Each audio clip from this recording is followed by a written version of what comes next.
Hi, it's me again with Corel Draw Tips and Tricks, and somebody sent me this file, and they don't really need any help because they've already done it.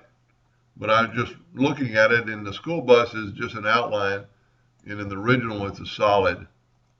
So, and I don't really 100% understand how they got it thicker lines, but just grab it, even though you don't have an outline, double click on it, and we're going to make it 2 points.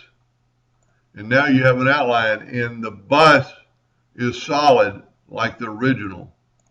Now the only difference, and I know for a fact that this person does t-shirts and printing, and you've got two different colors. Your outline is black, your original is lesser of a black. So you could just left click the field to be black, and now your bus is black and should print. And if if they're a printer and they want to do it in red and have the background red or the field red, they could do whatever they want. Anyway, I hope that helped a little bit, and thank you for watching.